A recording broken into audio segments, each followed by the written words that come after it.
The Moton Mailbag is brought to you by the Robert Russo Moton Museum, located in Farmville, Virginia. The Moton Museum is a civil rights museum focusing on the history of Prince Edward County between 1951 and 1964.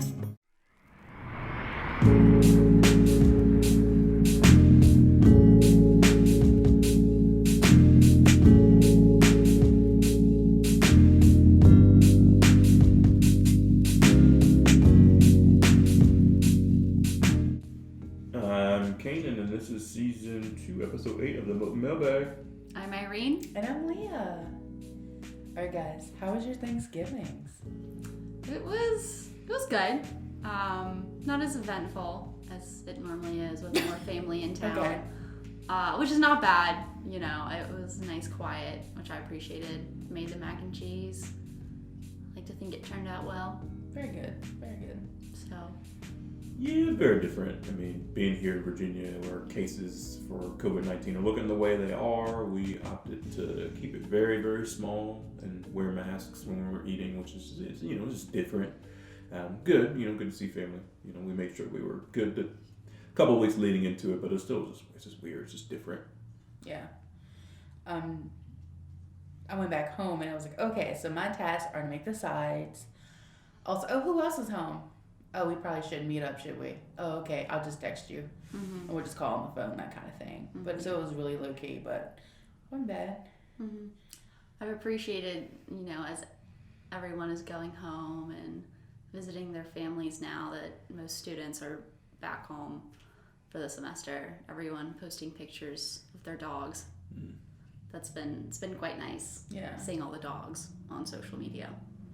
Yeah, I didn't think about that aspect of it. Like, if you've been on campus for Mm-hmm. months and not seen your pupperino, that's a lot. Yeah. Yeah, I'll tell you, working adjacent to a college campus, I mean, the students were very much, this is better than it was in the spring, certainly, but like going through the whole semester without any break. It's a lot. It's been tough. Yeah. It's been tough on them, but they've been good and responsible, so I hope they are home and have a good long break between now and January and come back and we can have an even better semester than we did this semester. Yeah, sounds good. Are you guys ready? Let's kick it. Sure. Our first question. What happened to the teachers after the 1951 strike? Go ahead, Rick. So, to my knowledge, the one that I'm most familiar with, and I was actually talking with my family about this the other day, is Dorothy Vaughan. Eventually she leaves Farmville and goes to work for NASA and is part of the team that is responsible for helping to send the U.S. into space, which, she was a high school math teacher, and then she becomes one of the most important women that NASA's ever seen, which I always find to be so incredible because, it just sort of speaks to the education level that the students here at Moton really were receiving. Yeah, and I think Dorothy Vaughan's a great example to the quality of the level of teachers that they had here at Moton High School, which really made Prince Edward County and Moton High School different than many areas. Many of these teachers had master's degrees, they were really highly educated, really driving people, many of which were qualified to teach at the college level. And Dorothy, I think, was really one of those early kind of mile markers and predecessors for these other great teachers who would come. She leaves here around 1943 to go work at Langley, thinking it was going to be a wartime job, only temporary, but she stayed there and really made history, helped men reach the moon from the U.S. So, kudos to her and other great quality level teachers here at Moton. But the big thing is most of them got fired, right? The strike happens and they just canned most of them. They couldn't exactly fire 500 students, right? You couldn't expel the whole student body. That would look not good. So they fired the teachers, they fired the administration, they fired the groundskeeping staff.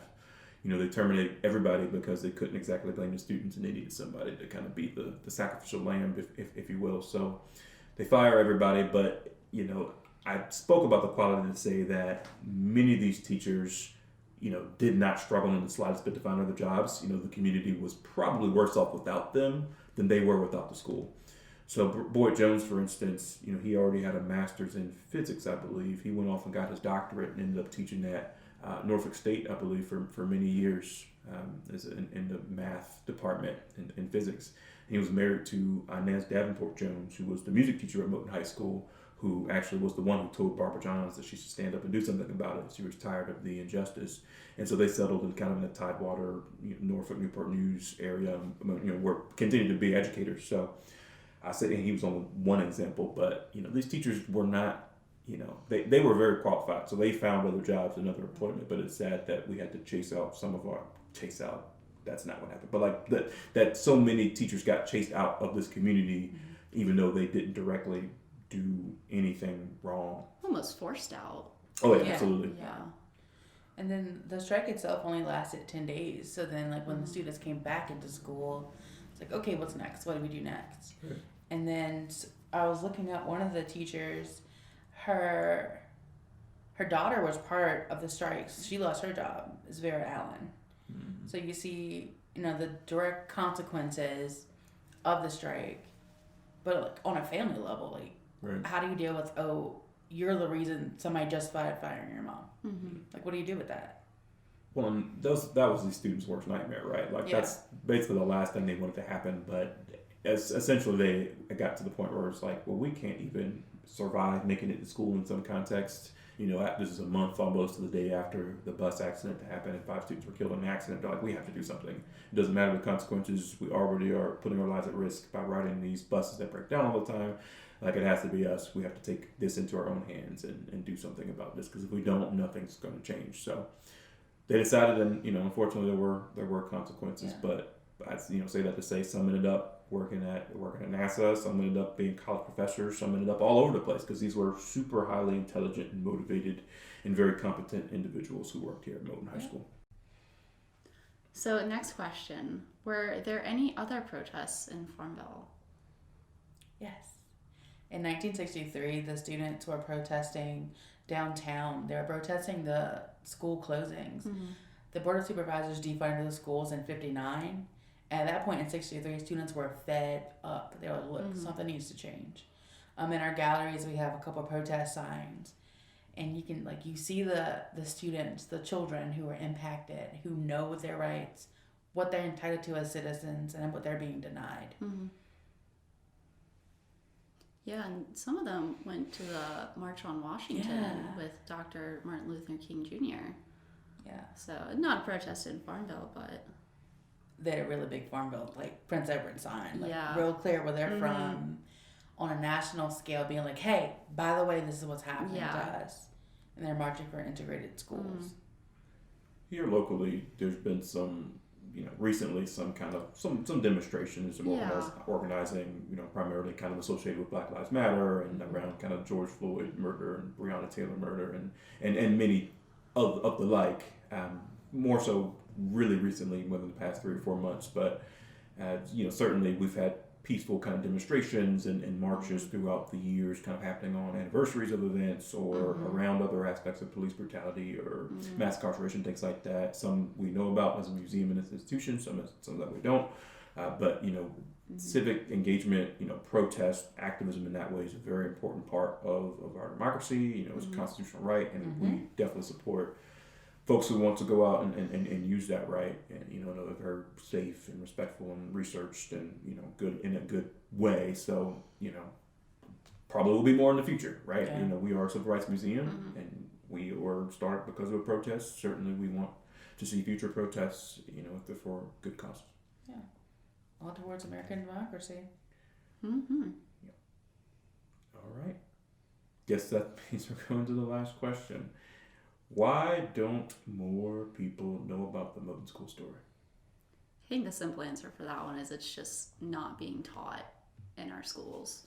I mean, growing up here in Farmville, it was sort of glazed over. I remember learning about it in 5th grade. That's my first sort of memory of learning about it was in 5th grade when some women who were directly affected came to my math class and spoke to us. Yeah, I know, math class. Yes. It's not the class that... Hey, interdisciplinary. Yeah, exactly. I'm with it. And then in high school, in my AP Gov class, when we talked about Brown v. Board, it was, oh, hey guys, by the way, one of the cases, Davis versus Prince Edward County, that's our Prince Edward County. All right, great. next case. I was like, wait a second. That happened right down the road. We're the private school. We have a very direct link with this history. I think it's just not being taught in schools, which is unfortunate. But Kanan, I know you've done some work recently to sort of help change that. Yes, I have. So working with that's a fantastic segue. A shameless plug on my part. So working with the Virginia African American History Education Commission, AAHEC, we did some work over this past year that, COVID-19 severely kind of impacted and delayed, but has been, changes have been approved by the Board of Education. We spent a year rewriting essentially the standards of learning for history, social sciences, social studies, K-12, to be more reflective and inclusive of all Virginian history, primarily with the focus on African American history, which certainly overlaps with Indigenous and many other identity groups as well. But approved, the changes were approved by the board, and I will say that at least in the Commonwealth of Virginia, next year and kind of going forward, there will be much more increased focus on perspectives of all Virginians as opposed to certain Virginians. Now, to speak to the national context, I think the easiest way to get this story into the hands of many is to get the Hidden Figures treatment. I think we need a feature film to be, and you've probably heard me say this on this before, on this podcast. I'm sure I have, but I will never stop saying it. And in case Steven Spielberg or Jordan Peele or somebody's listening, right, and wants to make the movie, the story's there, right? You don't really have to make anything up. The story's there. It's plenty dramatic all on its own, but we need a feature film to get us to really wider spread audience and kind of mainstream, and whether it's Netflix or Amazon or if movie theaters ever open back up, wherever, right? Like I think a feature film would be the big key into the mainstream audience and getting people to really learn about this on a broader scale. Yeah, I mean, like going off of that, the storyline in of itself. Yeah, completely agree. You don't have to add any sparks or anything like that. This was enough. Enough. Like just focus on this one community. And then the personal aspects of it. The power of the museum to me is a personal story. So building a script around that is easy enough.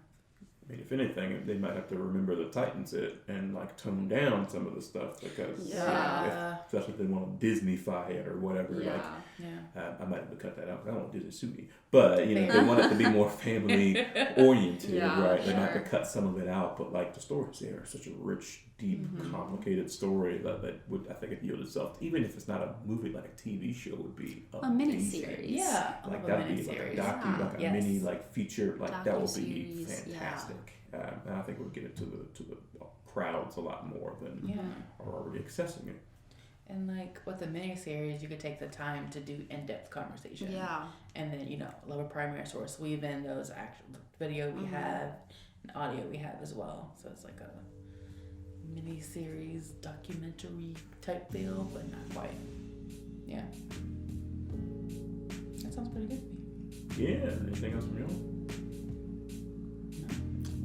Much. All right. Well, be back with you same time, same place next week, Monday, which will be the first Monday of us recording in December, which is hard to believe. This year's zoomed.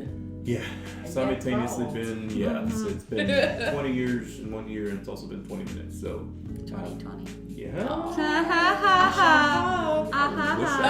Really wish that did done on purpose. If you have any other questions, info@motonmuseum.org or DM us on social media.